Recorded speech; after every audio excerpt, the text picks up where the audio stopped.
No time for shenanigans. We're going to be getting into picks and bans. JDG versus OMG. And I wouldn't have taken it any other way. I love going straight into ban picks. This is like, exciting. It's fast. And what is JDG doing? This is interesting. Garen being banned out. Okay. You gotta throw in some spice of the life, right? Go ahead and get that Garen ban in there. I do really like the Galio ban. The Thresh ban is a mainstay right now. OMG's ban are actually very particular, right? A lot of Yagao focus here. You've got the TF banned away, the Zoe banned away. Lilia also taken away from Kanavi, one of the strong junglers in his talent pool at least. The hecarim was the first pickup for OMG. Yeah, this is to be absolutely expected. In the meantime, OMG has been target banning out Yagao, who's been the player of the week in week 9. He's been on an absolute tear. So they're taking away his early aggression in the Zoe and the Twisted Fate. While JD Gaming going for very standard bans right here. Going for very standard round 2 picks, just answering with the Udyr and Alistar. We've seen this from so many other different teams. And I do want to mention that JDG, their coach, is Cha Xiao. And, he's actually done this before in his old LMS days. When we asked him about it, he said it like at the end of the split, he actually likes to stress test his team and sort of just open the bans. I don't think Garen is targeted at new at all, but it's sort of just seeing like what the enemy team can throw at you and trying to experiment with some of the draft phase. So I do want to throw in some. We got a little change up here. I know you were coming in off last second. We got some last second changes here on the broadcast, but Kane is also coming in for OMG. So it's not going to be Eric, this mainstay that we've seen kind of developing for OMG. I want to see kind of what they go for. They do get the Kaisa for him, so we'll see how that works out. I do like the Gragas pick up there for OMG, but tried and true as it may be in the LPL, Tristana going to be picked up by JDG. Just seems like the absolute most standard answer here. I'm kind of surprised that JDG Gaming aren't going for anything particularly special. Very, very traditional in terms of their draft sense. We have talked about JDG Gaming and their stakes right now. They actually are very secured in playoffs, but they still can move forward into the later rounds. So they're taking this pretty serious from the draft that we can see right now. Going for a bit of late game drafting. And Tristana I actually really like here, but because it also has the potential to just go into the mid lane and or the top lane. So, it looks very standard in terms of like they're answering with the AD carry, but there's still a lot of flexibility. And this is super fun to see because OMG has just quadra banned Yes, they Yagao. I mean, the dude's been getting pop-offs left and right, Clement. You gotta have to at this point, but those are some high-profile picks being taken off the board. Another high-profile pick, a little bit more spice being thrown in. We got the Nocturne coming in for JDG. Yeah, so, when you are target banned that heavily, you definitely have to come out with something new. Typically, we have seen these sort of Karthus kind of be the combination here, but, it's no longer available. They're just going to run into the Nocturne, and that top lane pick is still wide open. So drafting for OMG here is a little bit difficult. They have to think about the ADC potential and also the top lane potential at the same time. Gnar is one of those picks that doesn't fare very well into the Tristana top lane. So if JD Gaming want to pull out something special, this is their chance to do it. They still have a number of AD carries on board. It's actually not been that pinched in terms of the ADC position. So they could still go with the hyper carry, just like the Aphelios or even something like the Jinx. Even with the Thresh ban, we have seen teams be willing to do that. But for now, they're hovering this Sylas pick. It's going to be locked in. Yeah. And just checking at the positions and the champions overall, wow, this could just be a Nocturne in the top lane? This would be new. This would be a debut for Nocturne in the top lane, especially for Zoom. Zoom has actually done it once before. He has played the one game before, and that's what I find really interesting here is the flexibility that JDG are approaching this draft with, right? You've gotten a lot of pieces for yourself. You've gotten the Sylas who can counteract a lot of the engage and a lot of the CC that OMG are bringing. But I have to zoom in on this LeBlanc for Wuming. Right? You're taking the gauntlets off here. You're trying to get this fisticuffs going and try to get LeBlanc ahead, and OMG have set their sights on JDG and getting that early aggression. Yeah, they have a lot of interesting draft switches just coming out here. And taking a look at the overall composition, this is a very, very tricky one to pilot. I feel like they have a very strong 1-3-1 moving pieces. You get Sylas into the late game, he's going to be able to split push both against the Gnar and against something like the LeBlanc, and the Nocturne can always fold into the rest of the composition. So it's a very defensive mid lane where you have Tristana and Alistar. It's very, very safe. You have a lot of protection for that mid lane, and the other two lanes can just kind of pop off. This is the sort of draft I love to see from JD Gaming. Just putting the Dumpling brothers on the highlight reels and giving them those champions that they can show off with. Yeah, I'm so incredibly excited for what we get. And I know I always put a big focus on it, but I want to see what Aki and what Kanavi got this time around. Who's going to be smacking each other early? Who's going to be trying to get that pressure advantage, that confidence advantage in that matchup? Because we've seen it go either way, right? Typically, Udyr's going to have a little bit of something to say about early aggression against hecarim, but as we do hit the Rift, Clement, for the first time of the evening, we get to see JDG versus OMG.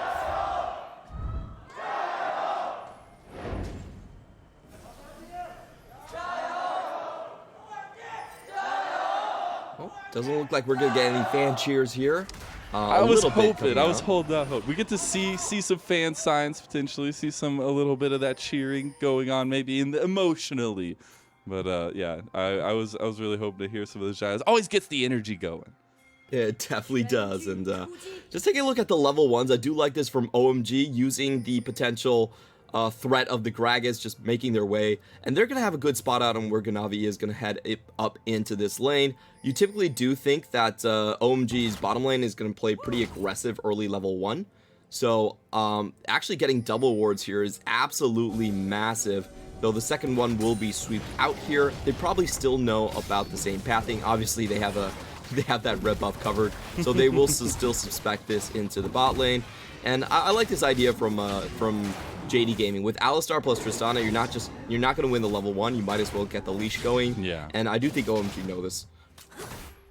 And I do find this interesting as well, right? Being able to see Aki start towards that top side, maybe hinkling towards going to the bot side, going to this mid lane, trying to get something going in those lanes. And we've already, didn't get to talk about because the game just started on us and we didn't get to set anything up really. But Cold has been a huge piece to the puzzle for OMG and setting themselves up in fights, getting the engages that they were really looking for, and honestly it's seemingly being a big shot caller for them. So I want to see if Aki can get back down here. It may not be Eric, but you still got Kane and you've still got the main piece in Cold.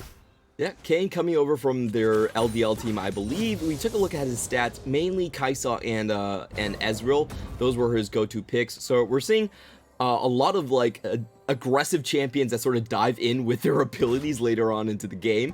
We'll see if he can deliver on that style. So far this level 1 game from bot side of Kane and Colt has not actually been going down that well. We're gonna see Wuming miss the chains in the mid lane. They're actually out-traded quite heavily by LvMao and Loken.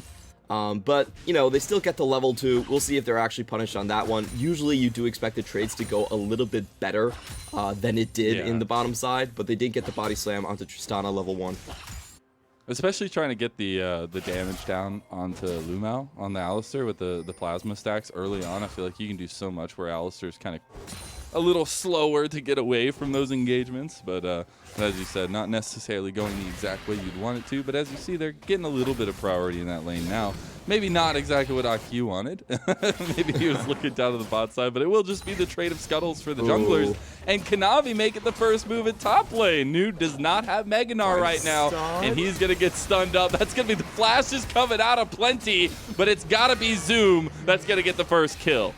Yeah, and that's super surprising given the fact that OMG had a pretty good idea where they would start. We see Kanavi going in with the full clear, and because he had that leash, it definitely did throw OMG a little bit off. He was very fast, about 2 camps ahead of his counter jungle. And you can see, even after finishing off that kill, hecarim is still sitting on the same amount of camps. So just Udyr clear power with the early leash, allowing to get that tempo play onto the top side.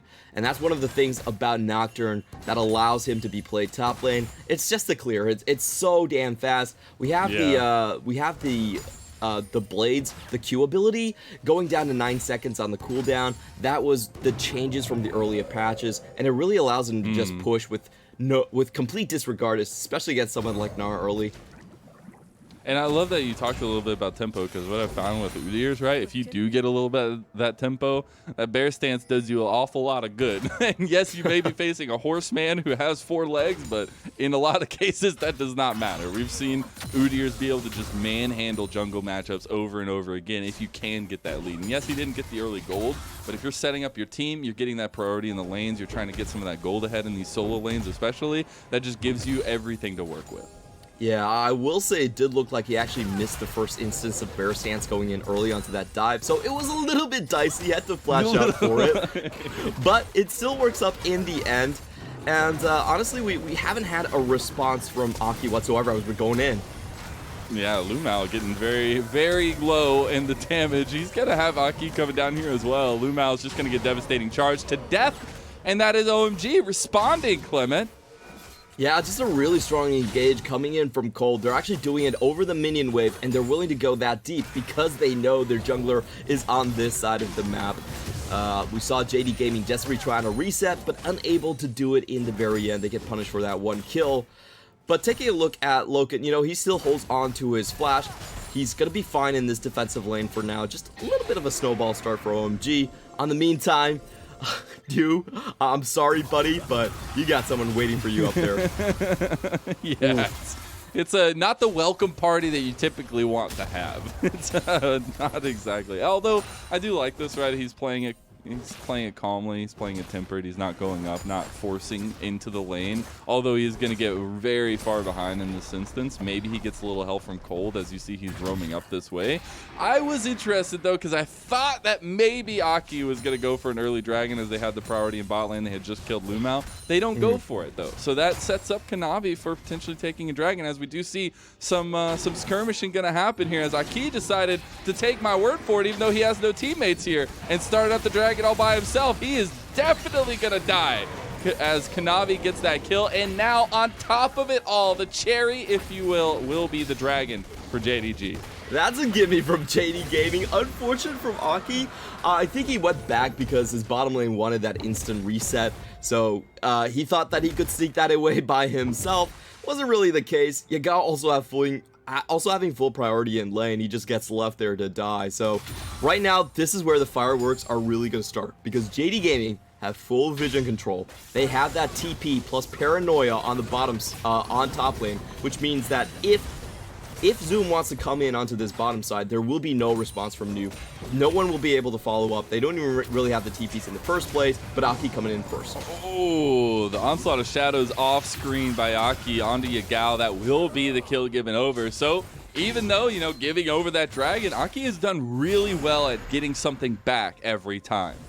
Oh, Wuming could be in trouble if he decides to push a little bit further. He pops outside of vision of JD Gaming. Really smart move, given that the Nocturne is no longer there, and Kanavi's just going to hold the wave for his mid laner. Really nice stuff from Wuming, trying to sniff out the danger, being able to get out of harm's way there. But it doesn't say that, it does say at least that Kanavi is looking for blood right now, right? You've gotten that early kill, you've gotten that early aggression, but you want to keep that tempo up. You see across the board, you got a 2-1 hecarim. That doesn't feel good as the Udyr who's trying to keep that pressure on. Yeah, I really expect JD Gaming to be making a play with Nocturne, given that he has so much of a priority lead into the bot side. Cold, I don't think you can take this, buddy. Oh, if you pop in, 100% there's going to be a Nocturne coming in onto your backside. So, you know, JD Gaming really setting up for safety into the bottom lane, but I do want to see them use this teleport advantage. Just like the mobility advantage is so huge right here. Like, they could do some crazy shenanigans with this. Like, if paranoia isn't even needed, they could use it even to just get back into lane. So there's so much extra mobility coming out from the top side, and I just want to see them leverage it, especially for bottom lane. And I was just going to talk about how I want to see one of these teams at least transition this into a Rift Herald, right? I mean, I want to see that early Rift Herald being secured. And right now, at least, it looks like Aki is the first one in place. It doesn't look like he's actually going to go for it, though. But I know you're saying the TP plays from Zoom, trying to get this Nocturne involved. But if you can get that Rift Herald for JDG, at least, that just helps you so much in these next few minutes to figure out where you want to dump all that gold. Yeah, you can see that JD Gaming, they are just playing towards the bottom side very heavily right now. Yes, the amount of wards they have sunk into that bottom side is pretty spectacular. It's been 4 wards overall, and it just looks like they're very happy, willing to trade off the top lane for the bottom side and maybe go for that extra 2 kills. A very standard strategy when you have Tristana and you're trying to push in. Like, for JDG Gaming's comp, they are trying to go for a 1-3-1 setup later into the game. So getting that bottom lane tower down early is actually very, very beneficial. Oh, no. Now, I do want to see how this Sylas Mimic actually works out with the stolen ultimate, but Yagao probably will go for another one if he gets the chance. Oh, there's the paranoia. Zoom not in Double range knockup. just yet. Gonna be looking for it. There it is. A lot of damage on the backside. Hockey with the onslaught of shadows to get the eye of the Herald, and he gets out, Clement. That was clean coming in from Aki. Unstoppable on the charge, walks back, and despite the engage, they don't have the follow-up from JD Gaming to actually close that one all in. So we see the paranoia just used there. Not enough damage to follow up onto the ramp. That was masterful coming in from Aki. I just can't believe it's a highway robbery right now. Although, after all that, I honestly didn't expect the Rift Herald to go down after JDG made a move on it. But luckily, Aki gets it, is able to secure that Rift Herald eye. And now, that means that OMG, tying up this at least objective goal right now, they need to look where they want to put this Rift Herald, how they want to use it, right? You have 50 seconds for an Infernal Dragon. It could be the second dragon of the game. Not necessarily do or die at this moment, right? But if you can use that Rift Herald to snowball into more objectives, that's always the best plan, at least. Yeah, this is going to be a rather difficult Rift Herald to really get popping here. I feel like OMG are going to hold on to this one until Aki can find a gank kill, especially on the mid lane. Mid lane is where they have the most advantage against Sylas, who doesn't really do that well trying to run away from targets. He's really good at engage, but if you're just talking about using upskun to get away, it's rather lackluster. So I believe it will be mid lane, but Kanavi's coming in on Wuming. I was about to say, is Kanavi just going to run under tower? Have we seen Udyrs do so many times before? But he does. Luckily, the chain is there for Wuming to stop his advance. Yeah, no real opportunities for this Herald in the top side. We see Zoom actually being able to strip 4 turret platings already, just by himself. That's kind of the push power that you have into the lane. The build he has gone for previously has been for a more tanky bruiser build. We saw the Stride Breaker just to catch out targets easier, and he goes pretty much tank afterwards, even throwing in the Randuins to get a little bit more slowdown, making sure that the Fear will get popped. So interesting Herald right here. This is sort of like a Drake Fork Herald, as JD Gaming are not going to let OMG lead this place easily. There's no way. You can't get out alive. The Onslaught of Shadows comes out from Yagao, and they do get the kill onto Cold, but the reset, the re-engage is there. Can Aki get what they're looking for? So far, it's just 1 kill over to JDG, and OMG will have to pull off. Yeah, and it looks like with that distance created, probably only Aki got the gold onto the Herald. So not exactly an ideal drop. They wanted to use that as a fork for Drake, but JD Gaming were well aware of their position. They were on the chase down, and it's really hard running away from something like Yagao when he has your Onslaught of Shadows. It is, God, just the versatility that you get when you're picking up a Sylas. And that's like the thing I wanted to highlight so much of in that draft, right? You do have these strong pieces. You're getting that Nocturne. You have this Udyr for Kanavi. You're even getting the Tristana that's like top of the meta right now with the Kaisa. But the Sylas just gives you all the tools you could possibly need. It gives you so many options in these fights. And you can see he knew what he was going to do to start off the fight. Yeah, Kane definitely didn't get the gold into that one. They also have the back ward just to get the TP into the position. Really good flank coming in from LvMao to cut off their escape onto tower. And I think that fight really showed us how this game is going to go on. OMG cannot be grouping up and presenting themselves as a target. JD Gaming have way too much engage to just run at you, and they can take it from the front to back. They're really brawler comp. I love what OMG is doing right now. They have to be the first ones to make a move.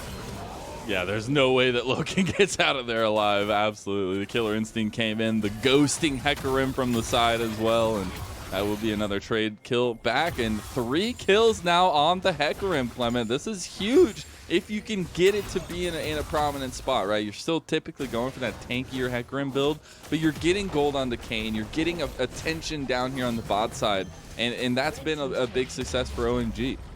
Yeah, it's really well done. Giving them this extra lane to free Kaisa and Gragas away just means that they can make more picks. As we've talked about, this game is very catch-oriented. I think whoever actually goes in first is likely to have a dominating lead just because of the follow-up. As we see Wuming getting traded onto by Yagao, we also have the showing of a cow in the mid lane. Clement, LvMao has made his name known there. And the thing that worries me right now for OMG is you're seeing it start to happen on the side of JDG. They are just roaming. They're looking for kills. They are pressing up their vision. They are trying to establish a chokehold against OMG right now. And it's been pretty successful. Although they've overextended a few times, they've given some kills back. The map advantages, the map pressure has been where it's at. It definitely is. JD Gaming have a much superior push composition. Sylas versus LeBlanc in the matchup. You just can't burst the Sylas anymore past a certain amount of levels. He's going to get a very high level Kingslayer. And throughout most of the game, we have seen Yagao trade very perfectly against the chains. He seems to be finding his CC a lot of times in lane, and JD Gaming finally are going to move on to that 1-3-1 we talked about. The critical composition of the 1-3-1 is you want something very defensive in your mid lane. Tristana and Alistar are exactly those picks. They are probably the most defensive combo you can get outside of the Thresh. While in the meantime, the side lanes are going to be difficult to deal with. I do expect Aki, that's where he's going to be finding most of his picks. There's two ways to play against the 1-3-1. You get rapid picks into the side lanes, and then you transition over the map, or you could just try to burst down the door throughout the mid lane. I think OMG will be looking for, especially with the Herald up a little bit, for some of those vision picks onto the sides. While in the meantime, Yagao already has his TP ready, and he's going back to base to come into full gear. So OMG make the first move here. They start up this Rift Herald. They want to force JDG to fight them. Here comes the TP. Does have Paranoia available. There it is. The Rift Herald's just going to go down to JDG. What about the fight afterwards? Onslaught of Shadows is used defensively. He's going to go down to the Satchel Charge. You get the flash anyways on the backside. You get the enemy's ulti to use. Yagao uses the Onslaught of Shadows to help his team get a double kill, and that is going to be a complete wipe of OMG. The only member alive is Wuming. I'm not sure why OMG chose to stick around right there. Very, very surprised about the counter engage from Colt. He actually missed the body slam, and the cast went in when his jungler was definitely trying to get out. So we're going to see how much gold JD Gaming is able to snowball off of that one play. I believe they're only about 2k up, but right now looking at the game score, that was a massive exchange of gold into their coffers. And I get, I'm trying to get the mindset here for OMG, right? Like, you're trying to up the tempo a little bit. You feel strong on the hecarim. You want to press that advantage against JDG, but you start this knowing that they can set up on flanks around you, knowing that they can get that re-engage on you, and you just see it unfold here. Yeah, that was absolutely disastrous. They probably thought that Yagao was going to come in a little bit late, and the counter engage in. They did get the body slam, but Loken, he is so mobile on the Tristana, and at this point it's already a 5v4. Most of the abilities were used to get away from OMG earlier, so very questionable sort of sunk cost fallacy engage coming in from Colt just to claw that one back. And just where do you go from here, right? As you mentioned, like, the gold lead was very manageable. Now, not so much. Yes, it's still not all the way out of your hand, but it's starting to get a little bit of a loose grip, as that's going to be the sole point for JDG now, opening them up in 5 minutes to have all the pressure, all the advantages around the map that they want. They can go for the soul. They can even give up one dragon to OMG, and that's going to be completely fine with them. And you see they're still putting this big amount of focus towards the bot side, trying to get these picks if anybody steps too far forward. And just taking a look at some of those gold differentials, especially zoom on that Nocturne. That is not what you want to see when you're an OMG fan. Yeah, he's going to be very hard to kill from this point forward. And I do want to reiterate, both of these compositions are essentially pick compositions. OMG especially so with the Gragas and and the LeBlanc coming in, and just because JD Gaming do have that Sylas to steal away what OMG have, they are running very similar comps. And when you have double pick comps going up against each other, it's about who has the better target selection and who gets the first striking. That's pretty much what decides pick versus pick sort of compositions. So I don't want to see OMG actually grouping out in the open and allowing JD Gaming to engage on them. We do have to say JD Gaming have a little bit more range in terms of the engage because of the ability of Paranoia and for Sylas to fly in onto them. So the way OMG want to play this out is they just want to hold steady, just meet the waves before JD Gaming go for that Drake, and try to get some picks before the eventual Dragon Soul is going to come out. They should be really looking at the mid lane brushes around the back of the Dragon Pit. This is where blue side particularly is really strong, especially around somewhere like the Raptor ramp and the right side of the mid lane. This is where you're going to get most of your picks, especially when people are transitioning from mid over towards the Drake. And you can already see JDG setting up. They brought Zoom over here as well to the bot side, having that Paranoia still available. Something that just caught my eye, Clement.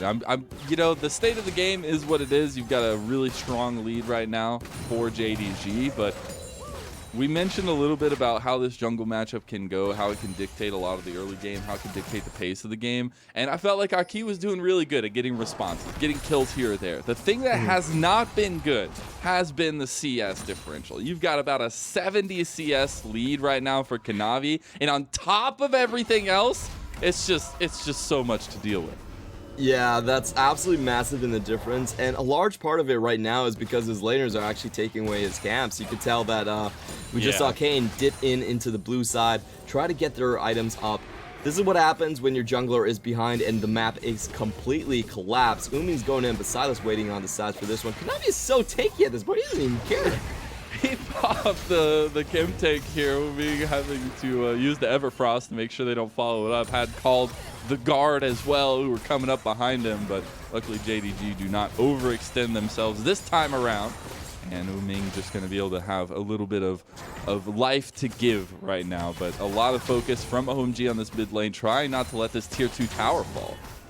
And I do want to mention the build coming in from Wuming. This is a rather defensive build from the LeBlanc. We have to remember that this was a blind pick LeBlanc, and a lot of times she actually needs to use that Everfrost to get away from the Sylas, missing out on a lot of burst damage that was given by the Luden's Tempest and the Magic Pen as well, so she's not going to be that effective into the backline of JD Gaming. But I think what she will excel at is getting targets locked down on the side lane. What she can do is she can dash in, get the Everfrost, and Aki can kind of finish off. They should have enough damage that way to just get rid of Nocturne, I would assume. But right now, Yagao is very quickly getting out of reach of even the 2v1. Yeah, you're starting to get, you know, 2-3 item spikes here for JDG. You've got this dragon up in a minute, and I feel like you've bought a decent amount of time for OMG, being able to get a little bit of farm at least. Those farm differentials are still huge, and that's not going to change in the next 50 seconds or so, but you've got to try to set yourself up for this fight, right? You got to try to get these catch-outs that we've been kind of highlighting as we've talking about it. Zoom might be caught here on the Nocturne. He's still a Nocturne. He's still got Steric's Gauge. He's still got all this tankiness. But there's the Everfrost. They are full committing to this one. And the reinforcements for JDG are here. Paranoia comes down. You've got 5 members of OMG trying to commit to this play. But can they get it? They are going to be able to have this bit of a flank on the side. Wuming waiting, buying time, trying to set up for this dragon, and JDG want to go make a play here at least. There's the Onslaught of Shadows stolen away by Yagao, and immediately you see OMG are at the back foot. They're running away, and you have a bit of separation here. Now that the dragon is spawning, Clement, JDG want to make a move into it, want to force this fight because they do have that gold advantage. There's the Everfrost. There's Zoom getting locked down, but Nu goes forward as well. It's a bit of splits here for OMG. They're going to force JDG out of the pit. Are they going to start it themselves? Yeah, they're going to start this dragon up here. It's going to get low. There's the Onslaught of Shadows to the backline. It's a split fight for OMG. OMG Aki is all the way by his lonesome. There's the return Onslaught of Shadows. There's the death dealing that we were expecting from JDG. LvMao even get low, but he will not go down. Kanavi chasing down Kane. The last couple kills there. The health there not going to be there for LvMao, but Zoom able to secure the kill, and that will be the ace for JDG. I can't help but feel like Aki went in a little bit early. The Drake wasn't even close in smite range. I could understand the use of just getting the Terrify and forcing the enemy jungler to walk away, giving yourself a better smite. I thought that was a play, but he really went in so damn early, and there was absolutely zero chance that his team could follow up. We saw LvMao having a really good pulverize headbutt combo, just breaking across the front line. And once Aki was dead, it was open season for JD Gaming. Very easy then to turn around and just sweep back with the same ability. Onslaught of Shadows going in. We're going to take another look at this one. You know, I definitely respect Aki if he wanted to use that later, but there's still 4,500 HP on the Drake. That doesn't even help with the Drake steal whatsoever. On the flip side, Zoom gets an easy engage follow-up after LvMao goes in and just knocks up all of the carries of OMG. That was a bit of a baffling play. I definitely think that could have been timed better by OMG. I saw the logic, but they just jumped the gun and pulled the trigger way too early. I think the little piece in there that I love so much, and maybe it didn't mean a lot, right? But LvMao getting the headbutt on Nu as he's jumping in to engage with Aki with the Gnar ulti, and he's unable to get it. But we're going to keep fighting here as the TP's coming in now, and that's going to be Yagao joining the fight. The Paranoia going to buy some time here. Zuma has found the backline, and JDG are just able to pick them apart. They do get one at least here. Maybe they'll find two. Zoom going Goldie under the tower, but the Baron buffs, the strength of JDG is just too much as they will continue to barrel down this base of OMG. Umi even has to run away from his own base as we see Yagao flashing over to try and pick him up. There's 3 members still alive here, so OMG still have a chance to defend, but they have to clear that minion wave out in the back and no one can drop. The clean decision making, the clean target calling from JDG, the big brain coming out from JDG as they will slam home this game number 1. Topsy-turvy in the beginning, but in the end, it is over a 10,000 gold lead. Absolute domination by JDG.